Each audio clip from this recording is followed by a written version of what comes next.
I am become death, the destroyer of worlds. In October 1962, the world came closer to nuclear annihilation than at any other moment in history. Missiles were primed, submarines were armed, fighter jets slept on runways waiting for the signal. But hidden behind the political chess match between Washington and Moscow was a third player. A small island nation led by a man whose letter may have pushed the world to the very edge of destruction. This is the story of Fidel Castro's Doomsday Letter to Nikita Khrushchev, and the shocking comments made by Che Guevara that followed. A moment when a single message could have ended the world. Together we shall save our planet, or together we shall perish. To understand the letter, we need to understand the fear that created it. Cuba in the early 1960s felt like it was under siege. After Fidel Castro's revolution in 1959, relations with the United States collapsed. Fidel nationalized American businesses, aligned with the Soviet Union, and defied Washington openly. The United States responded with economic sanctions, sabotage missions, and finally the Bay of Pigs invasion in 1961, a disastrous CIA-backed attempt to overthrow Castro. Though defeated, the invasion convinced Castro of something crucial. Así entendemos los revolucionarios cubanos nuestro deber internacionalista. Así entiende nuestro pueblo sus deberes, porque entiende que el enemigo es uno. The US would try again, for real. The Soviet Union, led by Premier Nikita Khrushchev, saw an opportunity.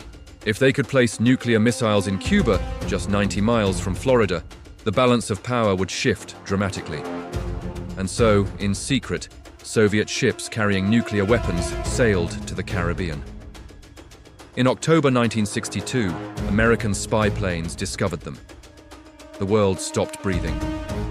Within the past week, unmistakable evidence has established the fact that a series of offensive missile sites is now in preparation on that imprisoned island.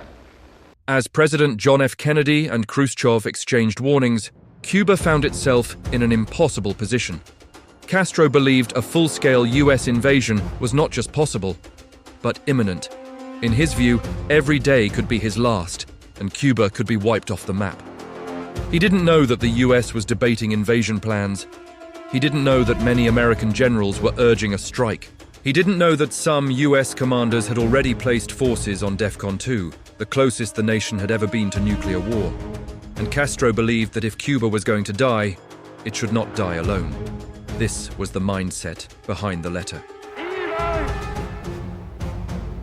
La amistad entre los pueblos soviéticos y el pueblo cubano. This message, sometimes called the Armageddon Letter or the Doomsday Letter, was stunning. Castro wrote, "If the United States attacks Cuba, the Soviet Union must launch a nuclear first strike. Not retaliate, not negotiate. Strike first." Castro believed nuclear war was inevitable if the US invaded, and therefore the Soviets should not wait to be hit. They should hit first, and hit decisively. This letter horrified Khrushchev. To the Soviet leader, Castro's request was unthinkable. Khrushchev later wrote that Castro's recommendation was driven by deep fear and a complete underestimation of what nuclear war truly meant. This letter became one of the most dangerous documents ever written during the Cold War. It exposed the terrifying reality. Cuba was willing to gamble with global nuclear war. Господин председатель, мы живем на земле не милостью Божией и не вашей милостью, а силою и разумом нашего великого народа Советского Союза и всех народов, которые борются за свою независимость. Не заглушить вам голос народа, голос правды, который звучит и будет звучать. Конец, могила колониальному рабству. Долой его и похоронить его, чем глубже, тем лучше. But Castro wasn't the only Cuban leader who spoke openly, even proudly, about nuclear confrontation. After the crisis ended, Che Guevara gave a chilling interview in late 1962. He said, "If the missiles had remained, we would have used them against the very heart of the US, including New York City." Che's meaning was clear. Cuba was ready to use nuclear weapons, not just as retaliation, but offensively if necessary.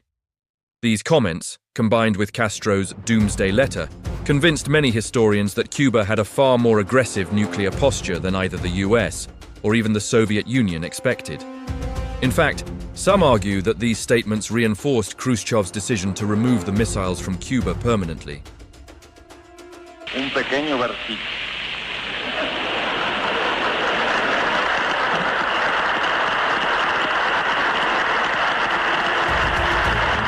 Khrushchev realized he could no longer trust that Cuba would act with caution. He feared that an invasion or even a misunderstanding could lead to catastrophe. He sent a letter to Kennedy agreeing to remove the missiles in exchange for the US promising not to invade Cuba and secretly removing American missiles from Turkey. The world stepped back from the brink. The nuclear holocaust that Castro had warned about and arguably encouraged never came. But historians still debate a haunting question. If Khrushchev had listened to Castro, would civilization still exist?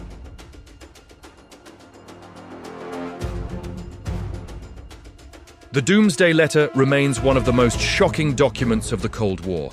It reveals a leader willing to risk global nuclear destruction to defend his nation, a revolutionary convinced that survival required total sacrifice, and a moment when a few words, written in secret, could have changed the fate of the planet. The Cuban Missile Crisis is remembered as a triumph of diplomacy, but behind that diplomacy was a letter that could have rewritten human history in fire.